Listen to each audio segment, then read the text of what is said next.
हम सोनी झा गोर लगै छी अहाँ समस्त मिथिलावासी के। हम आइ एकटा कृष्ण जन्म सोहर लऽ कऽ अयलहुँ हेँ। आशा करै छी अहाँ सबके नीक लागत तऽ लाइक कऽ देबै। हमर चैनल मैथिली गीत नादके सब्सक्राइब कऽ लेब। धन्यवाद।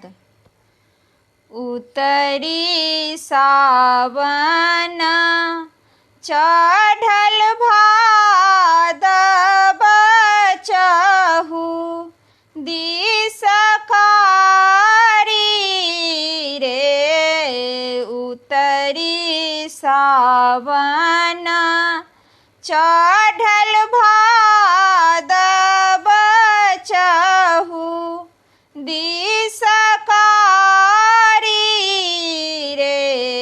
ललना रे रीमा झीमा में घबरई सलबा दाल हरखित रे। ललना रे रीमा झीमा में घबरी सतबा दाल हरखित रे। देवकी दर देविया कुल दग रीन चाहिए रे। देवकी दर देविया कुल दग रीन चाहिए रे। ललना रे गोकुल निकट एक नग्र ताहाँ वसुदगरीन रे।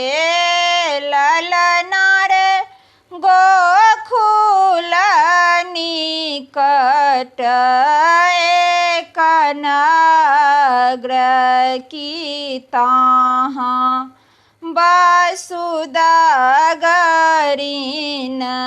रे। जब जन्म लेला यदुनंदन बंधन खूजी गेल रे। जब जन्म लेला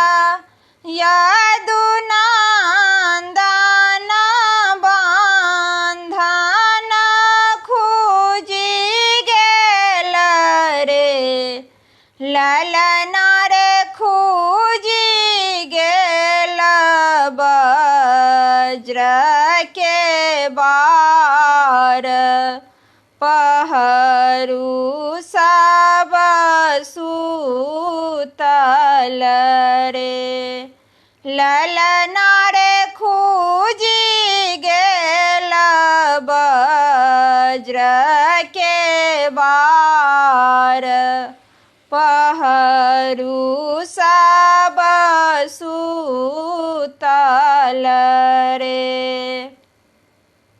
माथ मुकुट कर कंगन डाँरही घुंघरू बाजे रे।